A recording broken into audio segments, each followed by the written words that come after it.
Hey guys, so as you can see, the lathe is coming apart into all sorts of little bits and pieces, and I just wanted to share something in case you got one of these. I'm going to use this CLC on the top of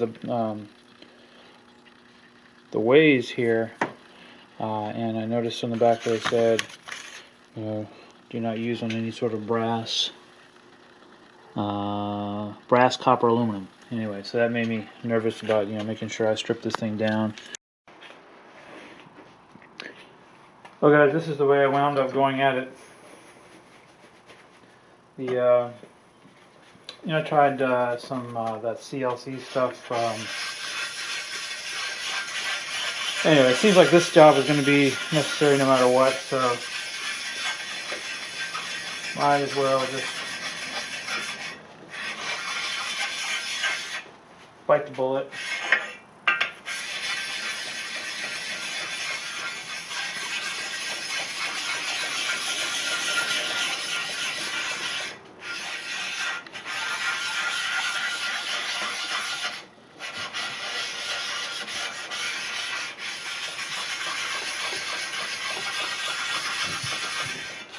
Let's see how she's coming.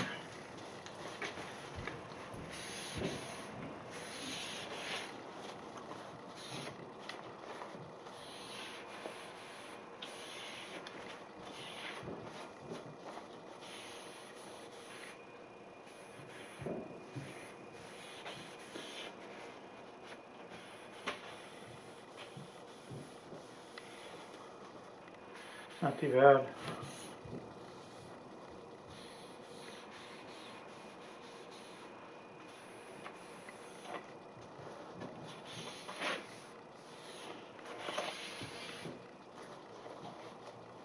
Coming along.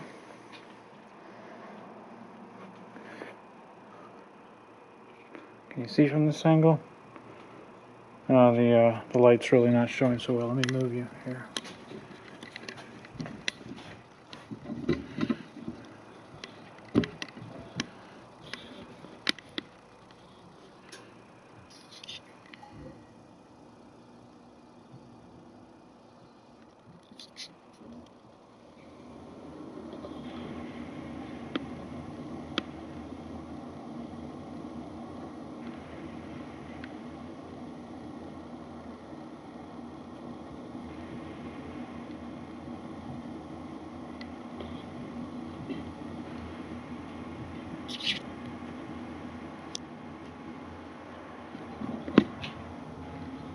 See how to focus in there.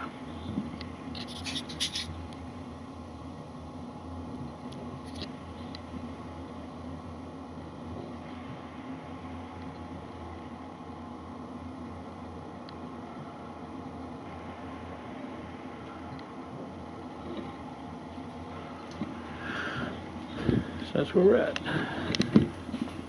Keep going with this, and then I guess I'll have to polish in the end. We'll see how that goes. Just showing a little bit more progress. Using this Arkansas stone it's much finer than the the Norton I was using, and it's getting to the point where you see when I wipe it down.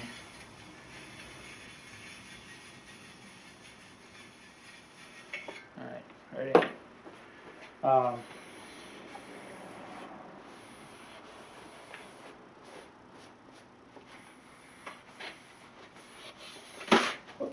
That'll be bad. Don't do that. I'm about ready to call that patina, personally. I've certainly seen lathes in operation that were worse than that. I'm going to actually get if I were Arnold Schwarzenegger, I'm sure I could just fuck this up at the wheel. I'd be afraid of dropping it. So I'm going to rig up a buffer onto some sort of a drill chuck or something and see what I can accomplish with it. But that's getting pretty near done for me.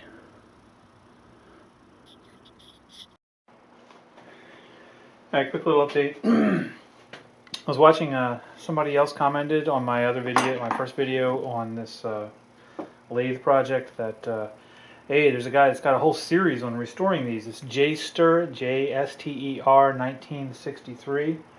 I went and watched all 8 of his videos. Very well done. Looks like the lathe that he inherited from his dad was about in this condition that this one was in when I started. And I tell you, he really set the bar high with the restoration he did. Yeah, it's kind of inspiring. I'd kind of been thinking about like, hey, instead of just quickly cleaning and reassembling, maybe really taking the time to paint it and everything. I could have a nicely restored Craftsman lathe to go with my little Craftsman machinist box over there. And since I'm really thinking this is probably the one I would keep, even if I sell my Atlas 10-inch. Why not do this one right? Plus, the fact that I already have a working lathe, sitting right there, why not take my time with this? Anyway, that's what I'm going to do. I'm going to shoot for a good restoration.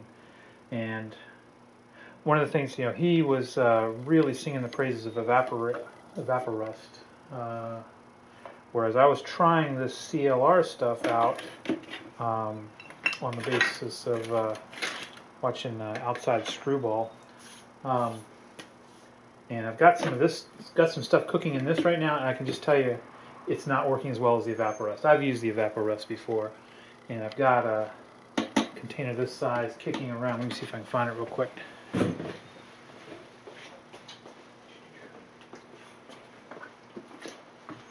Here we go. So there's not that much left in this. I think I bought it at Harbor Freight.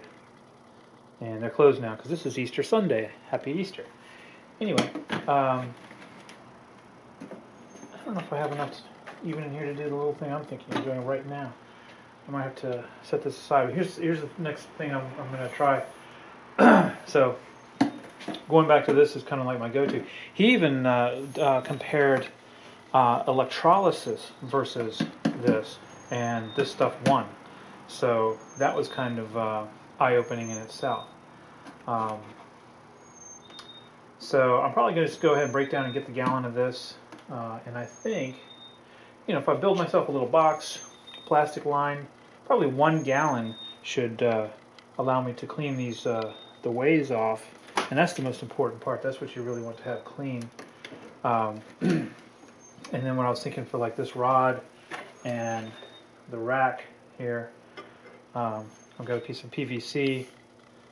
I didn't have a regular plug. This is the only fitting I happen to have. But I think what I'm going to do is put these guys in here, and that way I can fill this with the Evaporust.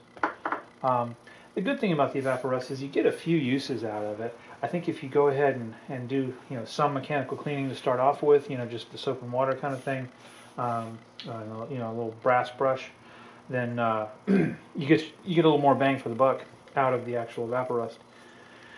So that's the game plan right now. More to come.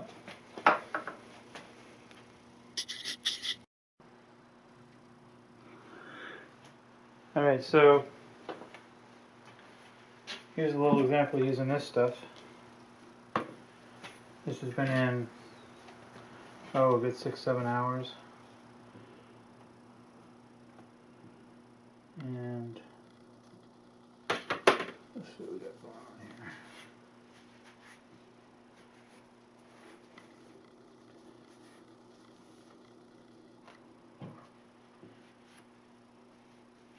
Yeah, we did something.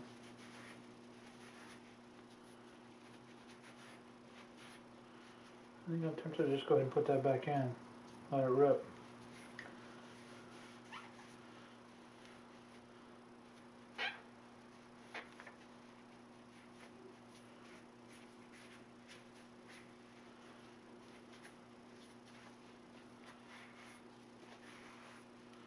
Yeah, I think I'm going to let that keep going.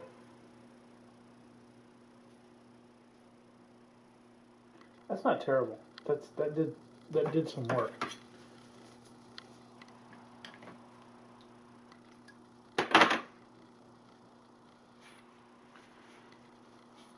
Now this, to be honest, wasn't all that bad going in. I had degreased it and it just had a little bit of surface rust. So I think it is now looking pretty good, and so I'm going to take it out. And you're supposed to hit it with fresh water soon after removing it from the solution, so I'm going to go do that right now.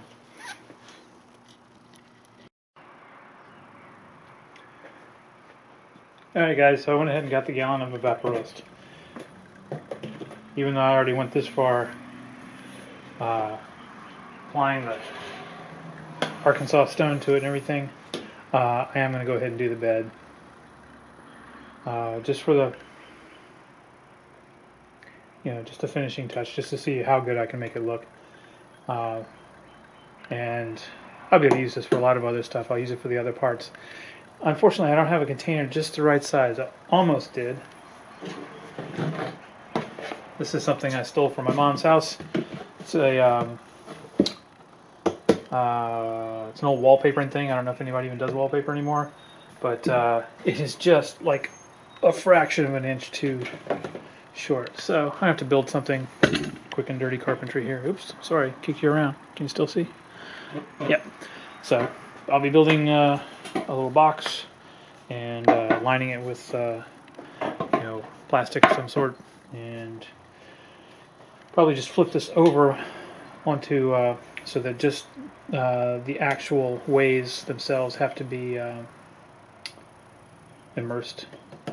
I'll put some sort of a spacer to keep this off the bottom and leave it in for a few hours. And 1 to 12 hours, depending on the depth and age of rust. So since I've already done so much cleaning on this already, I don't think it'll take too much time. So we'll see how it, I'll give you a little before and after. Here's before. Are we focusing? Give you some more light. A little too much light.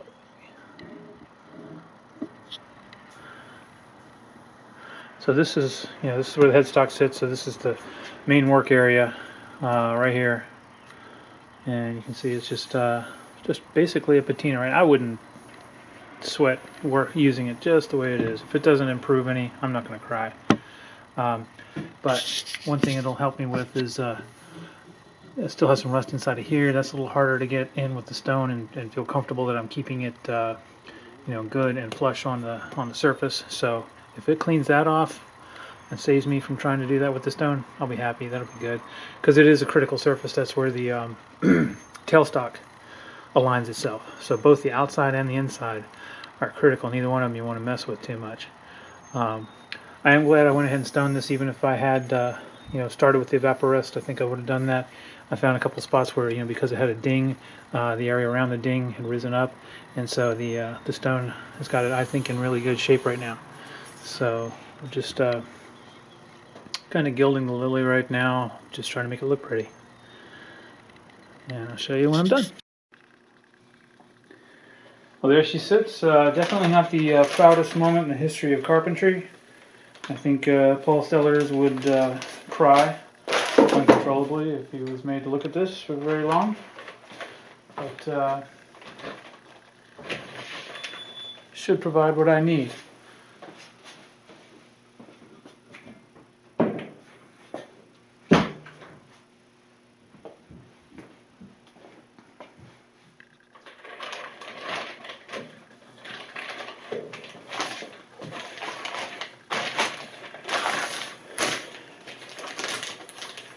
There we go.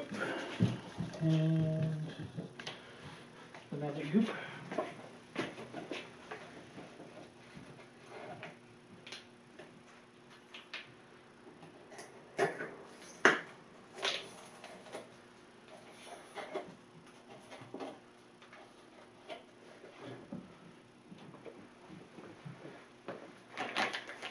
The object is to recover this when I'm done, so we'll see how that goes. Oh, no, no, don't do that. Don't splash all over the place.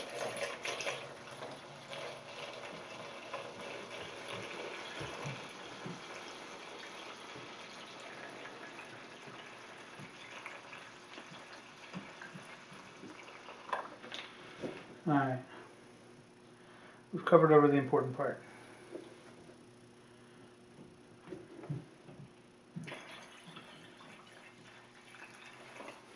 Good deal. And we'll let that sit for a few hours.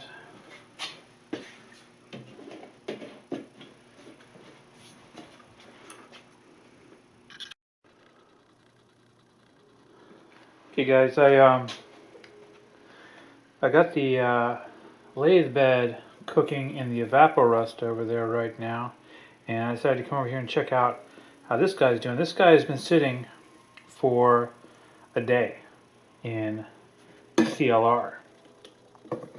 What I'm starting to think right now is this is a weaker solution of the Evaporust, because this is very similar to what I've seen come out of the Evaporust, just a little faster for the Evaporust. And I mean, you know, the difference between like taking something like this and hitting it with a wire wheel versus using this chemical solution. I mean, look at that. Let me see if I'm in focus here. Let me see. Let me zoom or something.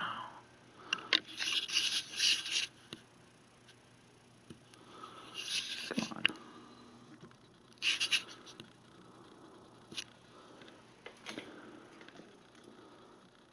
There. Come on now.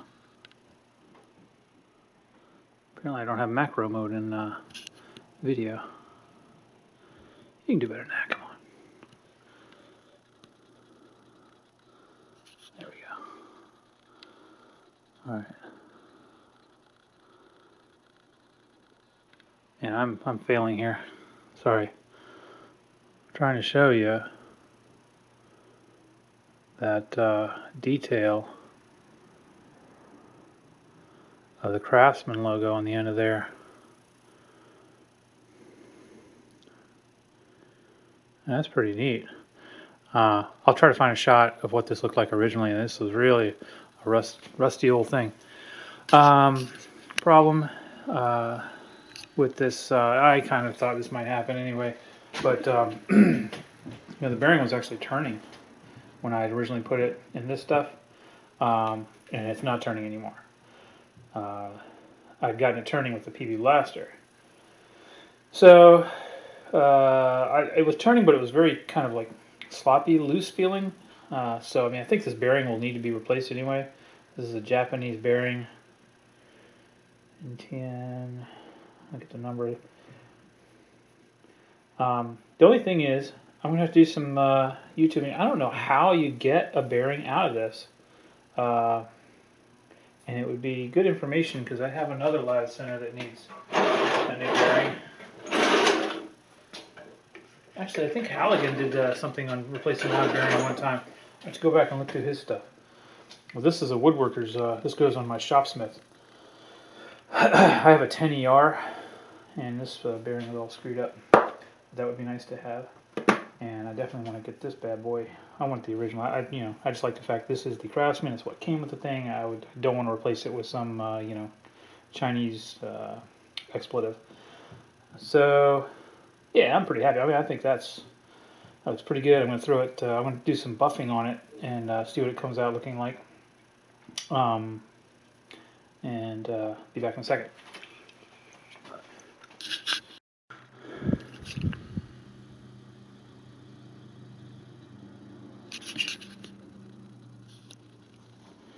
Okay guys, so now you can see a little bit of work with the buffing wheel, and yeah, it looks, I mean, you can definitely see where it's got pitting. The buffing really brings that into relief. So you know, I'm not going to try to get rid of that. That's, you know, that damage is done. But I think there's plenty of good true surface area for this to fit and be usable. So I'm happy with it, very happy with it. I mean, considering what it looked like sitting there in that tailstock, shoot. Now I'm going to try soaking it in kerosene and see if I can get that bearing free again.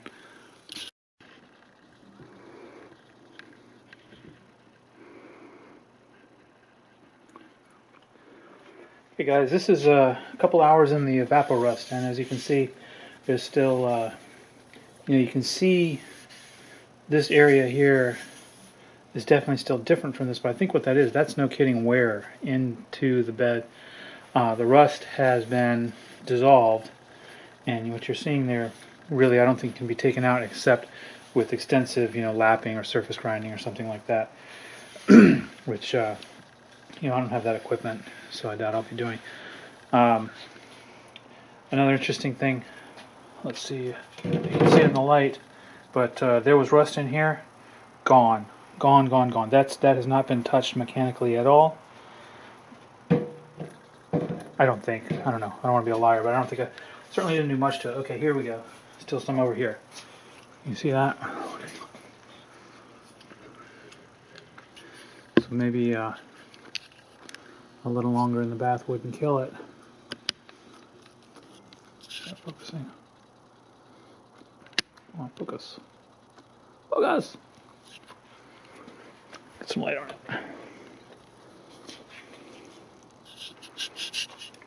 Focus. There we go. Alright. So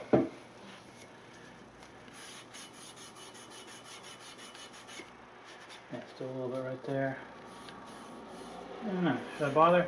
Now one thing that might make it worth it is that you can see these two bands here. There's one here and there's one out of focus over there. That's where I had my little spacer strips that kept the bulk of this thing up off of the surface. Kind of wondered if I might get some kind of artifact from that, and in fact I did. So I mean, I'm sure that'll, if I get some kind of buffing compound to do the rest of this, I think that'll probably come out. I don't know. Should I put it back in just to see if I can get this stuff? What do you think? What should I do? Should I? It's late at night. I gotta go to work in the morning. I don't know. We'll figure it out. Come along.